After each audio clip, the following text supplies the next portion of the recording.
he was president. He was also broke. Julius Nyerere, the father of Tanzania, had just nationalized key industries. The economy was reeling. A leader could have feathered his own nest. Nyerere did the opposite. He slashed his presidential salary, choosing instead to receive the wage of a secondary school teacher. Why would a head of state choose poverty? For centuries, the narrative spun about Africa has been one of want, of needing, of a gaping hole only filled by external forces. But what if I told you the story wasn't about what we lacked, but about what we chose to reject? A story of leaders who understood that true wealth lay not in overflowing pockets, but in the well-being of the people they served. We often hear of presidents, prime ministers, their hands outstretched, lining their own coffers while their nations struggle. A familiar, bitter tune. But there are echoes of a different melody, a defiant counterpoint to the corruption that plagues so many nations. A melody sung by men like Mwalimu Julius Nyerere, the father of Tanzania. Nyerere, a man forged in the crucible of anti-colonial struggle, understood power differently. He wasn't interested in the trappings, the gilded cages, the sycophantic praise. His vision was simple: Ujamaa, a community-based approach to development. A Tanzania built on self-reliance and shared responsibility. And this philosophy wasn't just rhetoric. It was woven into the very fabric of his leadership. Consider this: when he became president of Tanzania in 1964, he was entitled to a generous presidential salary, benefits, the works. A king's ransom compared to the people he represented. But Nyerere, the teacher, the philosopher, the revolutionary, refused. He declined the presidential salary and instead paid himself the wage of a teacher.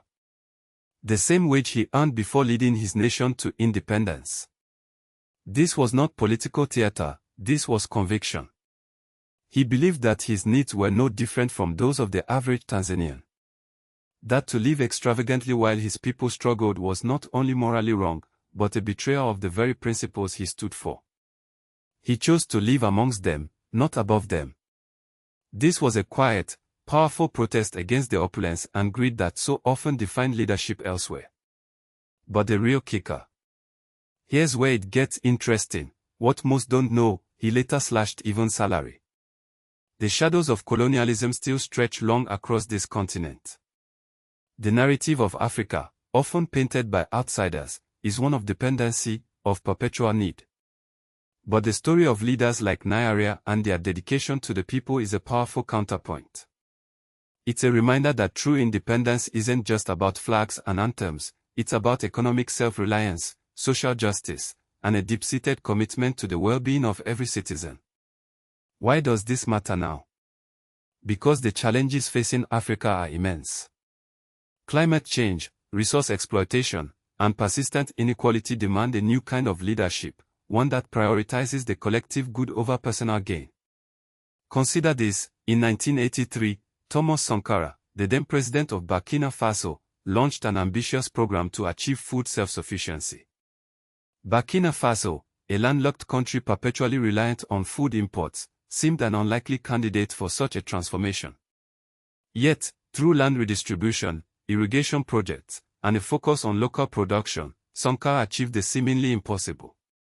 In just 3 years, by 1986, Burkina Faso was feeding itself. Imagine, a nation shaking off the shackles of hunger through sheer political will and dedication to its people. Look at the continent today. Nations still grapple with food insecurity, with foreign aid often coming with strings attached. What if our leaders, like Sankara, prioritized local solutions, empowered farmers, and invested in sustainable agriculture?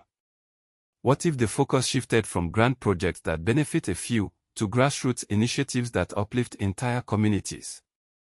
The past is not just history. It's a blueprint. A reminder that African solutions exist for African problems. Sankara understood that.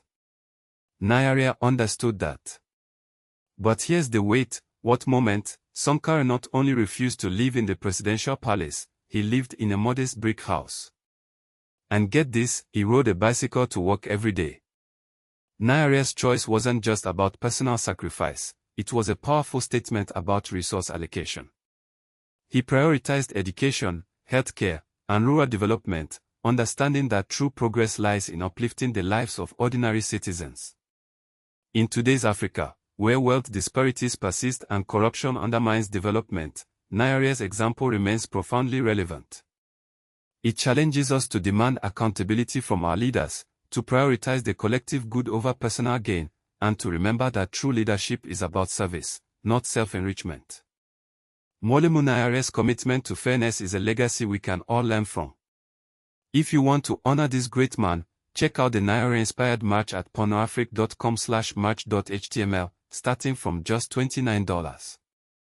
Wear your values and support African storytelling. Subscribe for more African wealth stories. Globe showing Europe Africa Money Bag.